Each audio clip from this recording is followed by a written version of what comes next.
Gate B-23 at Denver International Airport hummed with Friday evening departures, rolling suitcases clicking across polished floors, families embracing with tearful goodbyes, business travelers juggling phone calls. The terminal's vast windows reflected amber runway lights against the darkening Colorado sky, while announcements echoed about final boarding calls. But amidst this orchestrated chaos, one small figure remained perfectly still, almost invisible in her solitude. Sarah Sterling, 10 years old, sat motionless in her pink wheelchair near the gate's edge, her frozen backpack slouched against the armrest, phone screen dark in her small hands. The paper cup of hot chocolate beside her had grown cold, untouched for 2 hours. Every few minutes she would lift her head with practiced hope, scanning passing faces for one that might be searching for her. Jake Martinez had noticed her during his cleaning rounds, first at 7:30, again at 8:15, and now approaching for the third time, a gnawing concern settled in his chest. The kid was still there, still waiting, still alone. And one question formed in his mind. Why is she all alone? Jake had been pushing a mop bucket and cleaning cart through these terminals for 3 years now, ever since the divorce papers were finalized, and he needed steady work with health insurance. At 38, he'd learned to notice things. The businessman who always spilled coffee at gate C12, the elderly woman who fed crackers to service dogs, the families who hugged too tightly before departures. But this little girl was different. She wasn't crying or making a fuss like most abandoned kids would. Instead, she sat with the kind of practiced patience that suggested this wasn't her first time waiting alone. Her wheelchair was expensive, the kind with custom pink metallic paint and memory foam cushions, and her clothes screamed money. A designer sweater that probably cost more than Jake's monthly grocery budget. Yet here she was, as forgotten as yesterday's newspaper. The airport's PA system crackled to life again, announcing the final boarding call for Flight 447 to Chicago, and Jake watched Sarah's head snap up hopefully before dropping back down in disappointment. He'd seen that same expression on his own son Tommy's face too many times, that mix of hope and resignation when the person you're waiting for doesn't show up.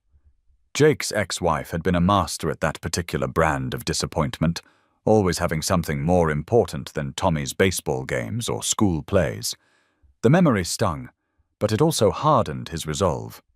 He abandoned his cleaning cart beside a pillar and walked directly toward the girl, his work boots squeaking slightly on the polished floor. "Hey there," Jake said softly, crouching down so he was at eye level with her. "I'm Jake.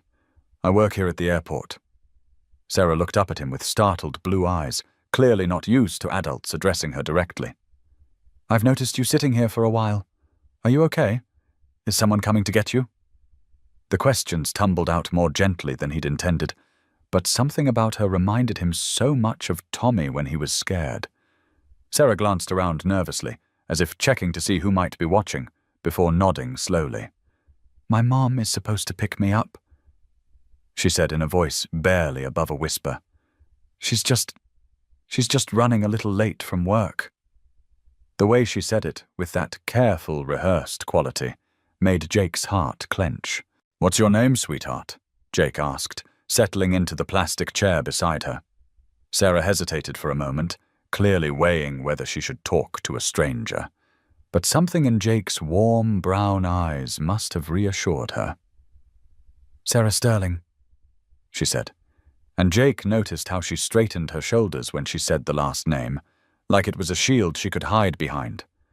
"My mom runs a really big company, so sometimes she gets stuck in meetings."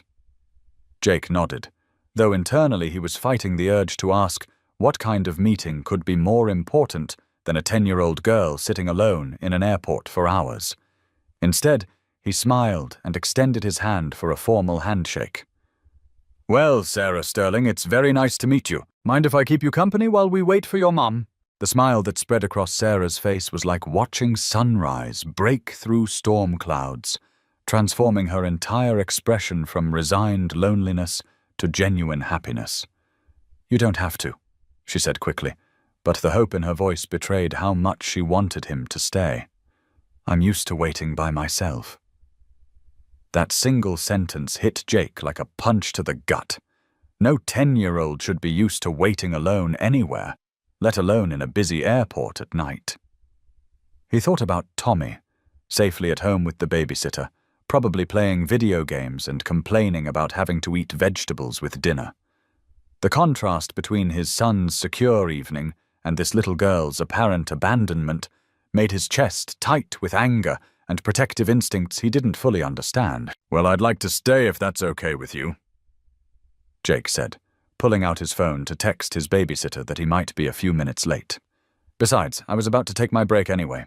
For the first time since Jake had been watching her, Sarah seemed to relax, her shoulders dropping from their tense position near her ears. She reached for her cold, hot chocolate, made a face at the temperature, and Jake immediately stood up. "Let me get you a fresh one of those," he said, walking to the nearby vending area and returning with a steaming cup and a package of cookies. "There we go. Can't have you drinking that cold stuff." Sarah accepted the drink gratefully, wrapping her small hands around the warm cup, and Jake noticed how her fingers were slightly blue from the airport's aggressive air conditioning. Without thinking, he shrugged off his maintenance department jacket and draped it around her shoulders. The jacket swallowed her tiny frame, but she pulled it closer with a contented sigh that made Jake's heart do something complicated in his chest. As they sat together in comfortable quiet, Jake studied Sarah more carefully, noting details that painted a picture he didn't particularly like.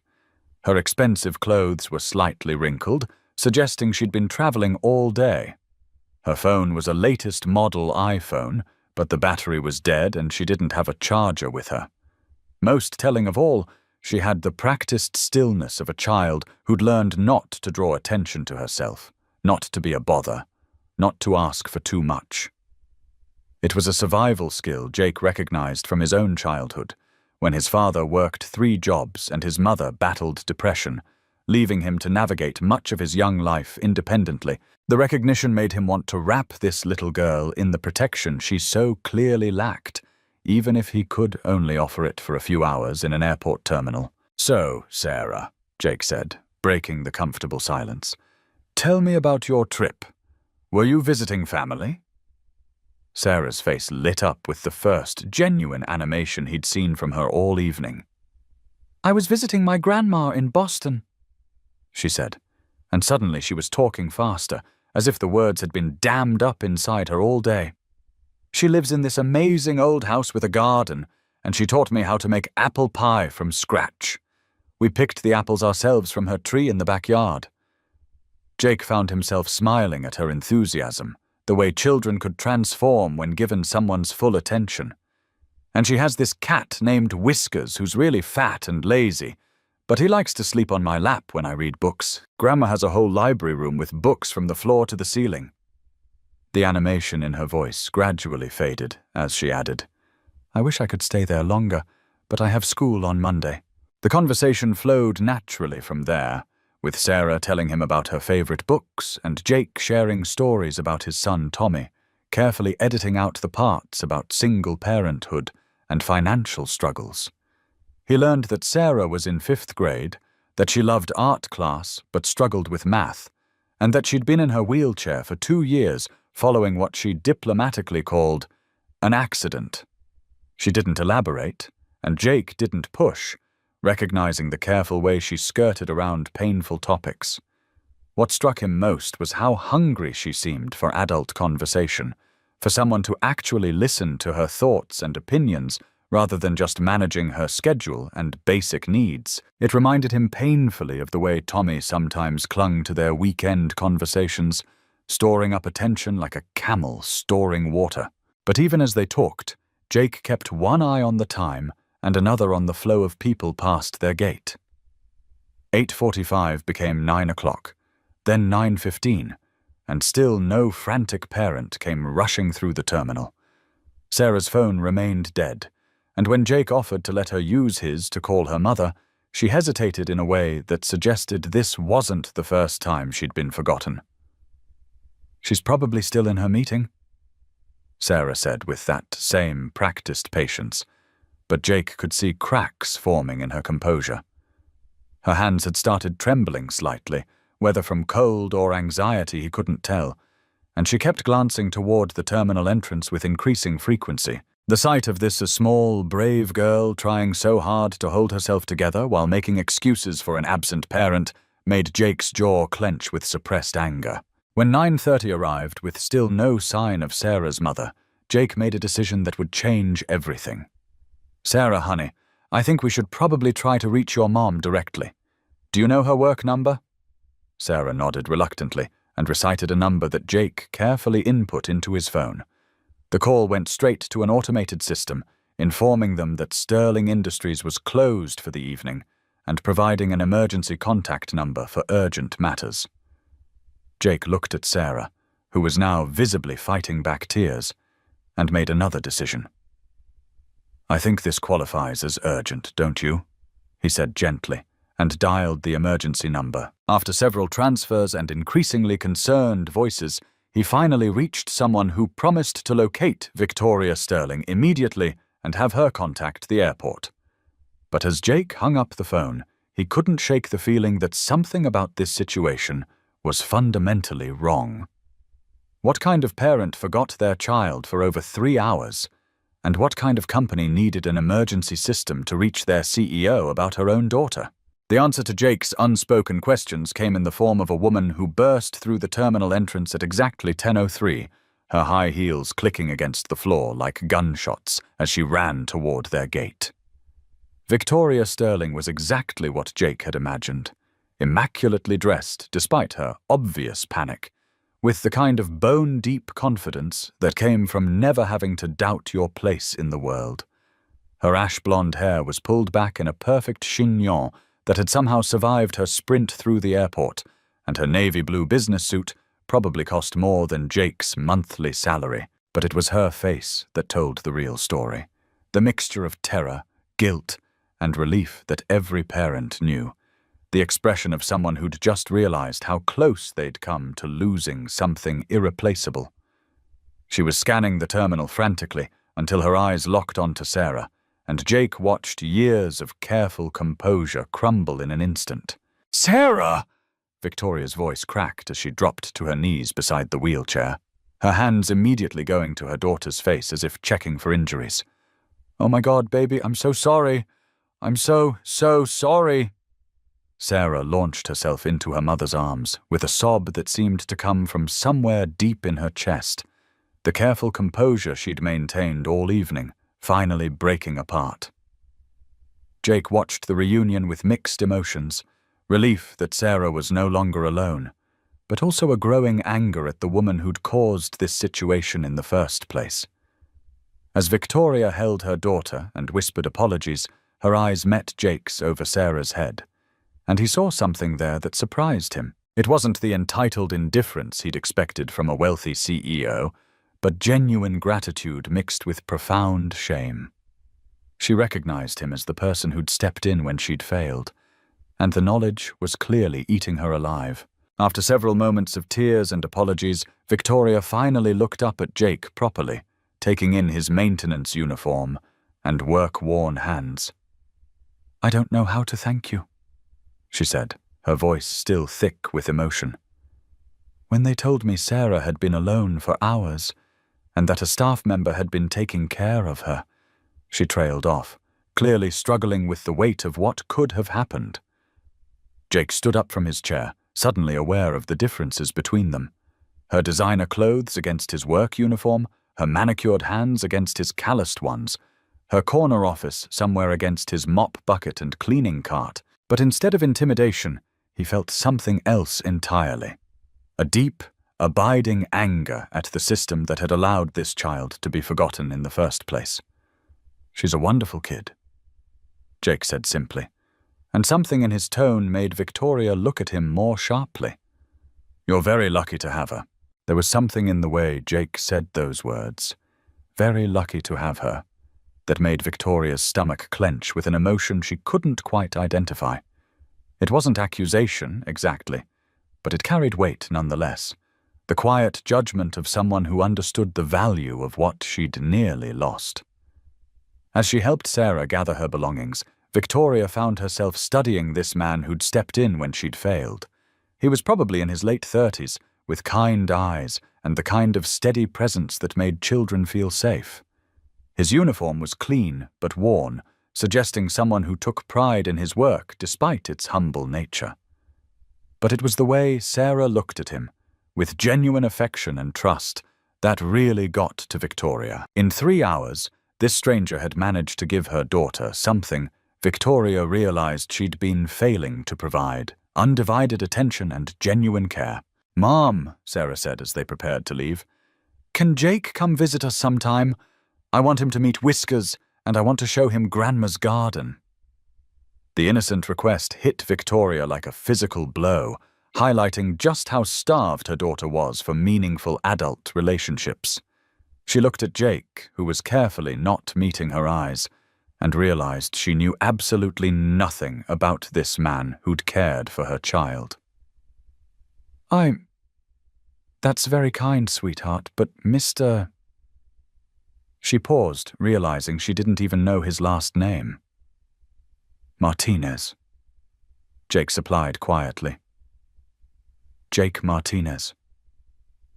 The name meant nothing to Victoria, but something about the way he said it, with a slight hesitation, made her think there was more to this story than a simple Good Samaritan act. She filed the thought away for later, her CEO brain already working to fill in the blanks she'd missed while buried in quarterly reports and board meetings. As they walked toward the terminal exit, Sarah chattering happily about her evening with Jake, Victoria found herself stealing glances at the man who'd rescued her daughter from her own neglect.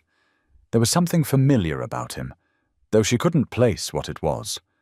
Maybe it was just the type, the quietly competent working-class man who probably had more integrity in his little finger than most of the executives she dealt with daily.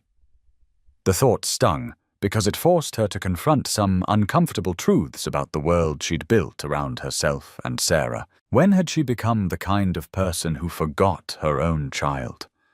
When had her daughter learned to wait patiently for hours without complaint? And most damning of all, when had a stranger shown more parental instinct in one evening than Victoria had shown in months? At the terminal entrance, Jake stopped and turned to say goodbye, but Victoria found she wasn't ready to let this moment end. "Mr. Martinez," she said, her voice carrying the authority she used in boardrooms, "I'd like to do something to thank you. Perhaps dinner, or—" Jake was already shaking his head before she finished the sentence. "That's not necessary, Ms. Sterling. I'm just glad Sarah's okay." The dismissal was polite but firm, and Victoria realized with surprise that he genuinely didn't want anything from her. In her world, everyone wanted something: a promotion, a deal, an opportunity. But this man seemed content to simply walk away, having done a good deed without expectation of reward. The unfamiliarity of it left her slightly off balance, unsure how to respond to such uncomplicated decency. "At least let me give you my card," Victoria pressed, pulling a business card from her purse. "In case you ever need anything." Jake looked at the card for a long moment before taking it, and Victoria thought she saw something flicker across his face. Recognition, maybe, or something darker. But before she could analyze it further, he'd tucked the card into his shirt pocket and was kneeling down to say goodbye to Sarah.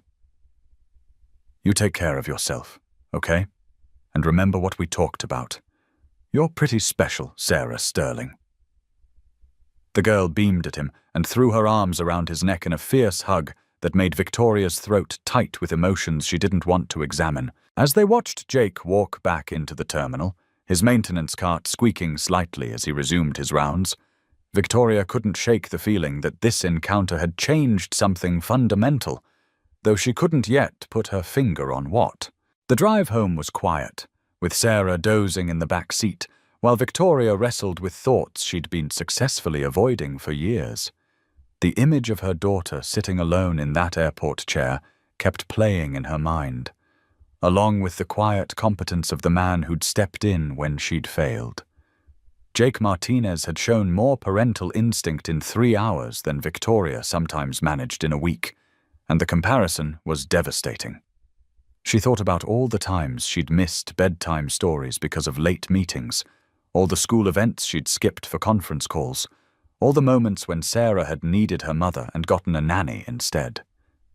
The successful CEO who could manage a Fortune 500 company apparently couldn't manage to remember her own daughter's arrival time.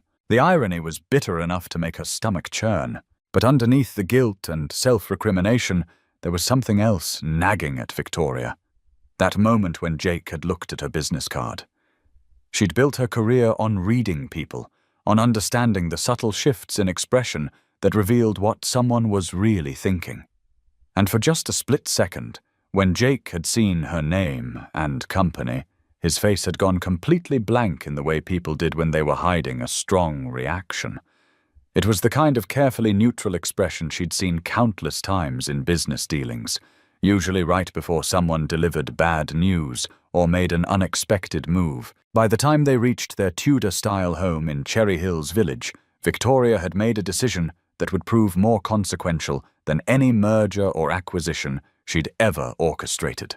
The next morning, while Sarah slept late after her ordeal, Victoria sat in her home office with a cup of coffee and her laptop, doing something she rarely did anymore, actual detective work instead of delegating it to subordinates. Jake Martinez, she discovered, was exactly who he appeared to be. A divorced father of one, employed by the airport's maintenance contractor, no criminal record, no apparent agenda. But as she dug deeper into public records and cross-referenced dates, a pattern began to emerge that made her blood run cold. Jake Martinez had indeed worked for Sterling Industries, until 5 years ago, when he'd been laid off in the massive restructuring Victoria had implemented during her first year as CEO. She remembered that period vividly, the brutal decisions she'd had to make to save the company, the hundreds of employees whose livelihoods she'd sacrificed for the greater good of organizational survival. The full picture hit her like a physical blow when she found the old employee records that her assistant could access. Jake Martinez, maintenance supervisor, 8 years of employment, excellent performance reviews, laid off on March 15th, along with 237 other employees. The date was burned into Victoria's memory because it had been one of the hardest days of her professional life, the day she'd had to choose between saving jobs and saving the company. She'd chosen the company, telling herself it was the right decision, that it would protect the remaining employees and ensure long-term stability, but she'd never thought about the individual faces behind those statistics, never considered that one of those laid-off employees might someday save her daughter while she was too busy with meetings to remember her own child's arrival. The irony was so sharp it was almost unbearable. The man she'd made jobless had stepped in when she'd failed as a parent, showing her daughter the kindness and attention Victoria herself had been too distracted to provide. Jake Martinez had every reason to walk past Sarah's chair without a second glance, to let Victoria's own neglect teach her a lesson she desperately needed to learn. Instead, he'd done what any decent person would do. He'd helped a child in need, regardless of who that child's mother was or what that mother had cost him years earlier. The magnitude of his grace, contrasted with her own failures both as a CEO and as a parent, left Victoria staring at her computer screen with tears she hadn't shed since her own father's funeral. But Jake's act of kindness had done more than just highlight Victoria's failures. It had shown her something she'd forgotten in her climb to the top. She'd become so focused on winning, on proving herself in a male-dominated industry, on building something that would last, that she'd lost sight of what really mattered. Her daughter's patient acceptance of being forgotten, her practiced ability to wait alone without complaint, her excitement at having an adult actually listen to her stories. These were the real costs of Victoria's success, prices she'd never calculated in any business plan. She thought about Jake kneeling down to Sarah's eye level, buying her fresh hot chocolate, wrapping his work jacket around her shoulders, and realized that in a few hours he'd shown Sarah more parental care than Victoria had provided in weeks. The revelation was crushing, but it was also clarifying in a way that Victoria's business instincts recognized. This was a problem that needed solving, a fundamental flaw in her operational strategy that required immediate attention. But unlike the corporate challenges she was used to facing, this couldn't be fixed with restructuring or budget reallocation. This required something far more difficult, admitting she'd been wrong about what mattered most, and finding the courage to change everything she'd built her life around. As she sat in her perfectly appointed home office, surrounded by awards and photos from business achievements, Victoria Sterling made a decision that would transform not just her relationship with her daughter, but her entire understanding of what success actually meant. The first step was the hardest one, picking up the phone and calling her assistant to clear her schedule for the day. For the first time in her tenure as CEO, Victoria Sterling was going to spend a Saturday doing something that had nothing to do with quarterly reports or strategic planning. She was going to have breakfast with her daughter, really listen to her stories about Grandma's garden, and maybe figure out how to be the kind of mother who would never forget to pick up her child from the airport again. But first, she had to find Jake Martinez and try to make amends for sins she'd committed without even realizing their true cost. The thought terrified her more than any hostile takeover or board revolt ever had, because this time, the stakes weren't just professional, they were personal in a way that could break her heart if she got it wrong. 3 weeks later, Victoria found herself in a place she'd never expected to be, sitting in the modest living room of Jake Martinez's apartment, watching her daughter teach his son Tommy how to play chess while Jake made coffee in the kitchen. The two children had bonded instantly when Victoria had finally worked up the courage to call Jake and ask if Sarah could meet the Tommy she'd heard so much about. What had started as a tentative playdate had somehow evolved into regular weekend visits, with Victoria discovering that Jake's small apartment felt more like a home than her own grand house ever had. There was something about the way Jake listened to the children's stories, the way he made them feel heard and valued, that Victoria was still learning to emulate. The transformation hadn't been easy or quick. Victoria had struggled with letting go of control, with accepting that being present was more important than being perfect, with understanding that her daughter needed her attention more than her achievements. But Jake had been patient with her attempts to change, offering quiet guidance without judgment, showing her how to find joy in simple moments like bedtime stories and Saturday morning pancakes. He'd never directly addressed the fact that she'd been the one to lay him off years earlier, but somehow his forgiveness was implied in every kind gesture, every piece of parental advice he shared, every moment he included her in the warm little family circle he'd created with Tommy. Sarah was different too, more animated, more confident, more willing to share her thoughts and feelings instead of keeping them carefully hidden. The change was most visible during their weekly dinners at Jake's apartment, where she would chatter happily about school and friends and books, her face glowing with the attention of two adults who were genuinely interested in what she had to say. Victoria watched these interactions with a mixture of gratitude and regret, grateful for Jake's influence in Sarah's life, but also painfully aware of how much her daughter had been missing before he came into their lives. The patient, resigned child who had waited alone in the airport was being replaced by a vibrant, secure girl who knew she was valued and loved. But perhaps the most surprising change was in Victoria herself. The driven CEO, who had once measured her worth in profit margins and market share, was learning to find satisfaction in smaller victories. Sarah's laugh during a bedtime story, Tommy's excitement when she helped him with homework, Jake's approving smile when she remembered to put her phone away during dinner. She'd started leaving the office earlier, delegating more to her capable team, and discovering that the company didn't collapse when she wasn't micromanaging every decision.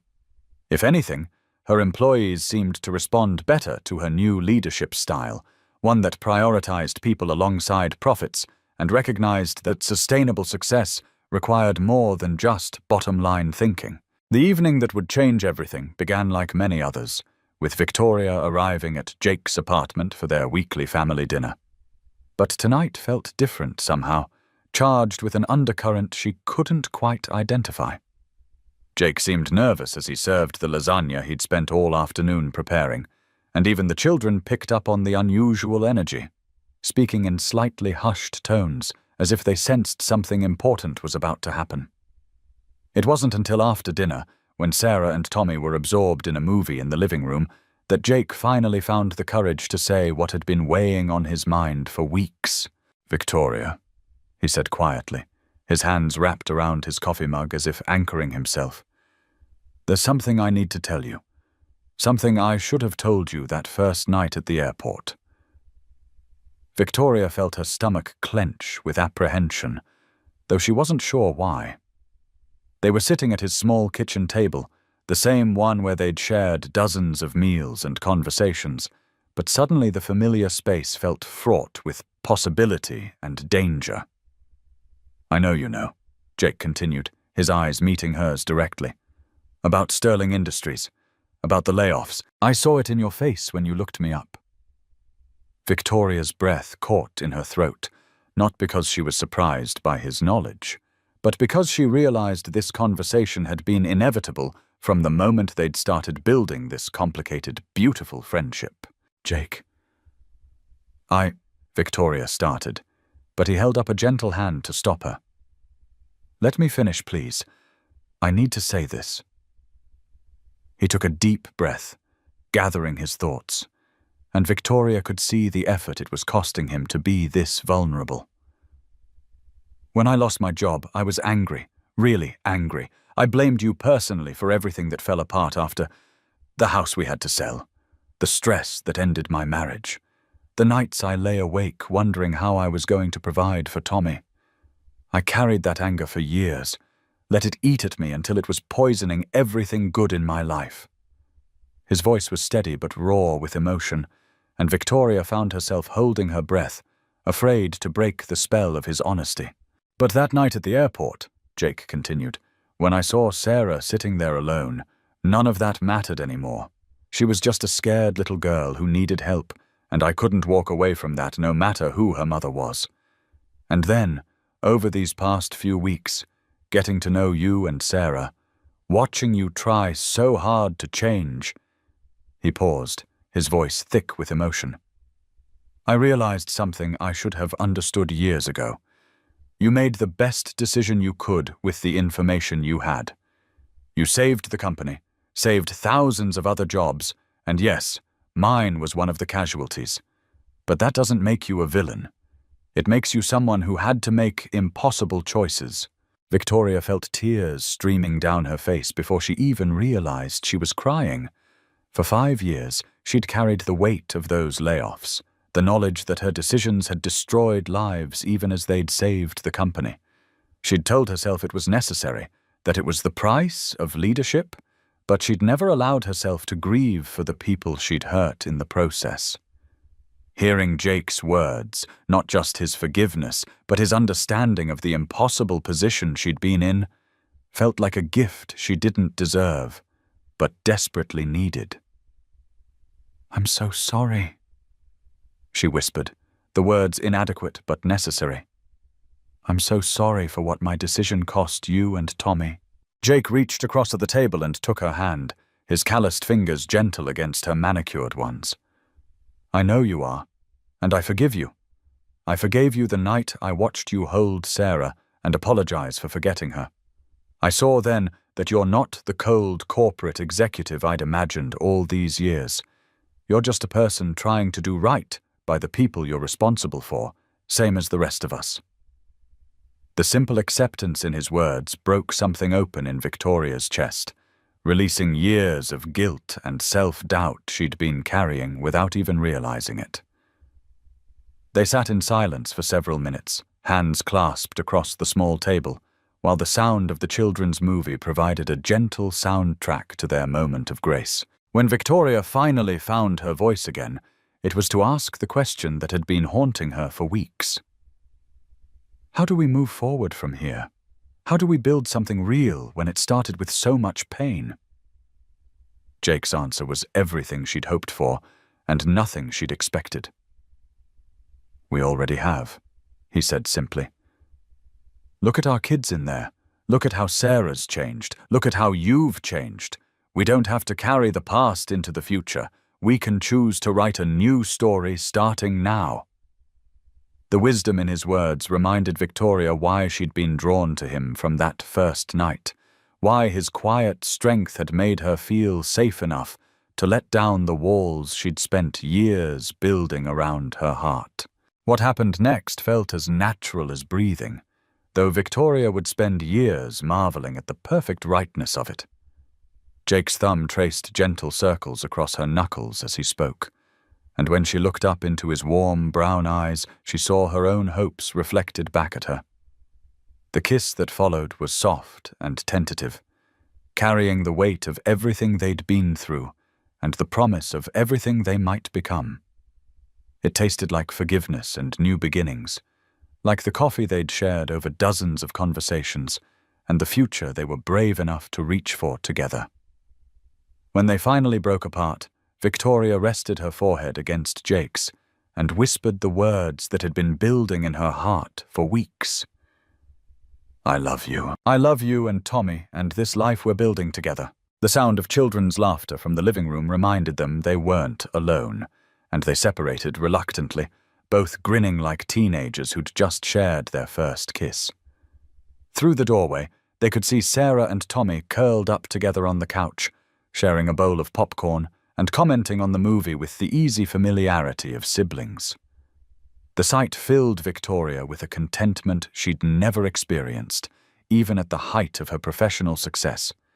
This messy, complicated, beautiful family they were creating was worth more than any corner office or quarterly bonus could ever be. As Jake squeezed her hand and smiled that slow, warm smile that had first made her feel safe, Victoria realized she'd finally found what she'd been searching for without even knowing it. 6 months later, Victoria Sterling stood at the large windows of her corner office, but instead of reviewing quarterly reports, she was watching the clock tick toward 5:30.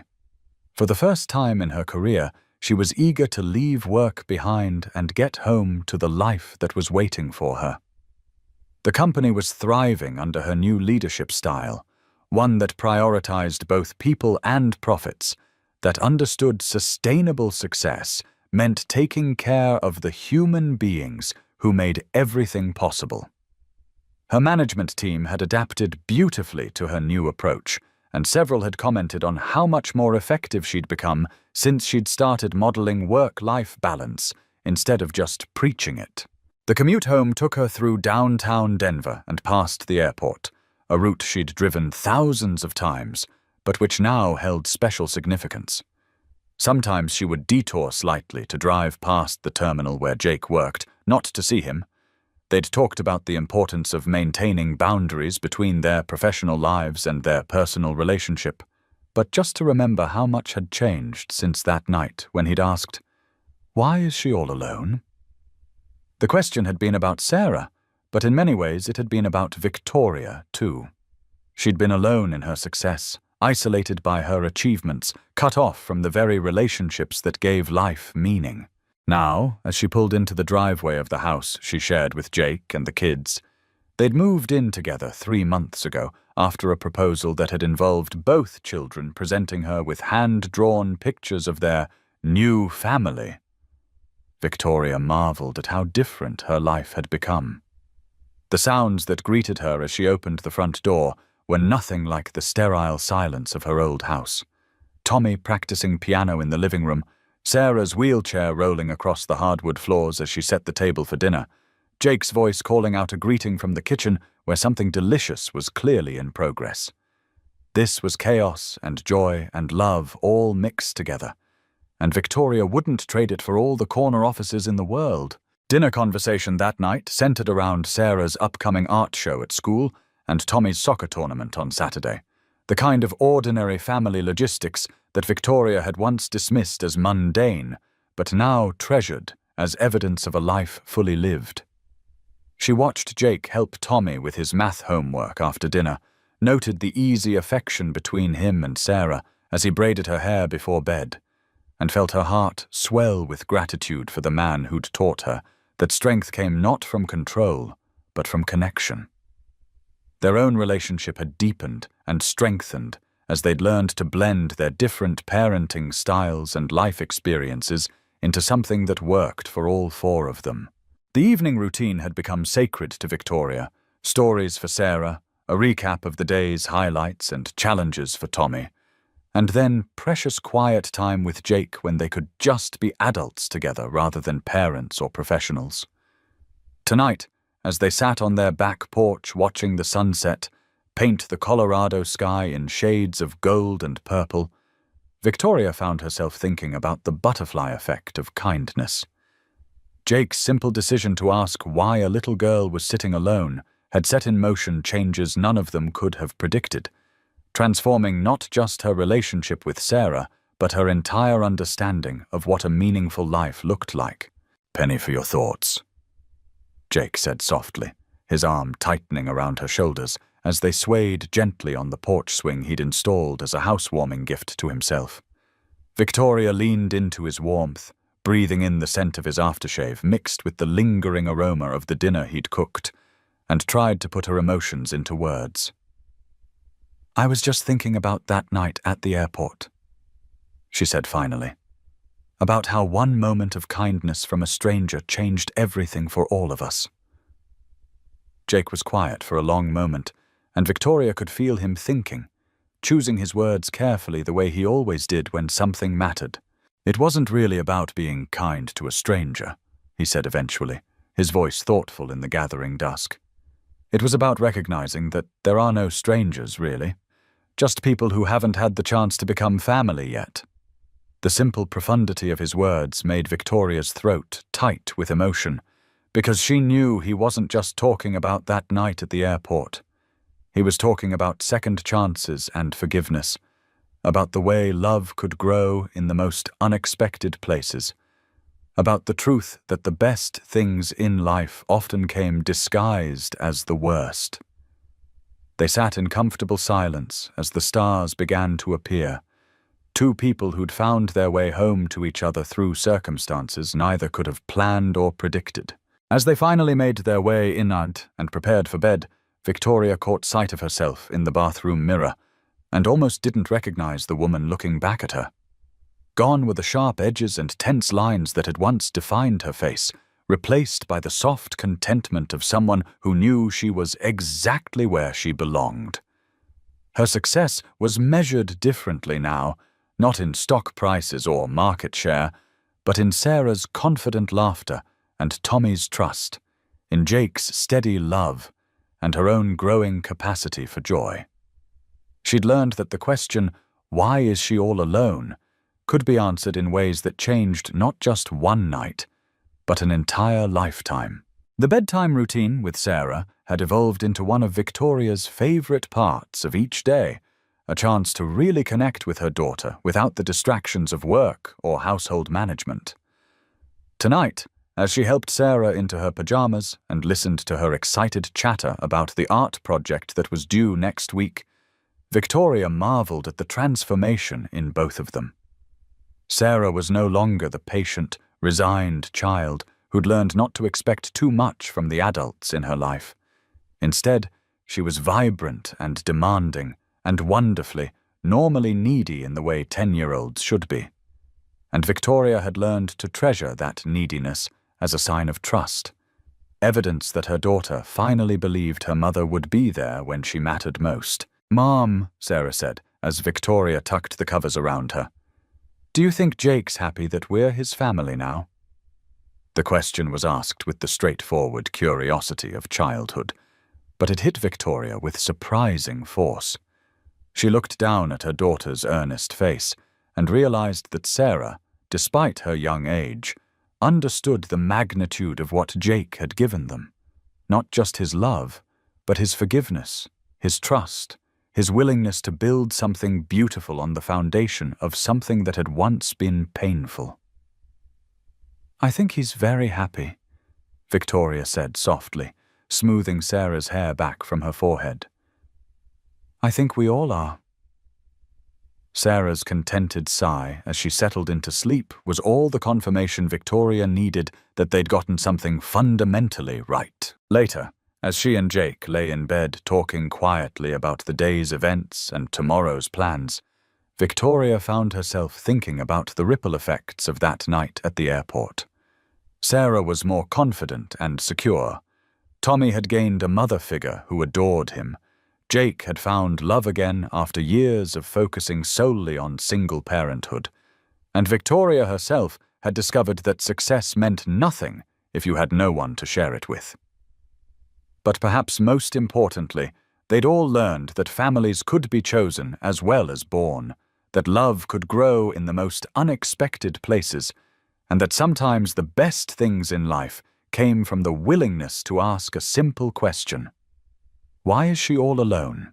The alarm that woke them the next morning was different from the harsh buzz that had once startled Victoria awake for early meetings and conference calls. Now it was the sound of children's voices calling for breakfast, the everyday chaos of a household getting ready for school and work, the beautiful cacophony of a life fully lived. As Victoria made coffee and Jake flipped pancakes while Tommy practiced his spelling words, and Sarah worked on her art project, she realized that this ordinary Tuesday morning filled with ordinary family moments, was everything she'd been working toward without knowing it. Success, she'd learned, wasn't about reaching the top of some corporate ladder. It was about building something meaningful with the people you loved, about being present for the moments that mattered, about asking the right questions and being brave enough to act on the answers. And sometimes, Victoria thought as she watched her husband help their daughter with her backpack while their son searched for his missing soccer cleat, success was simply about making sure that no child ever had to sit alone and wonder why no one was coming for them. In asking, "Why is she all alone?" Jake had done more than rescue Sarah from a lonely evening. He'd rescued an entire family from lives that were successful on paper, but empty where it counted. Now, as they gathered around the breakfast table for their morning ritual of sharing the day's plans and exchanging reminders of love, Victoria knew that whatever challenges lay ahead, they would face them together. And that, she realized, was the only kind of success that really mattered.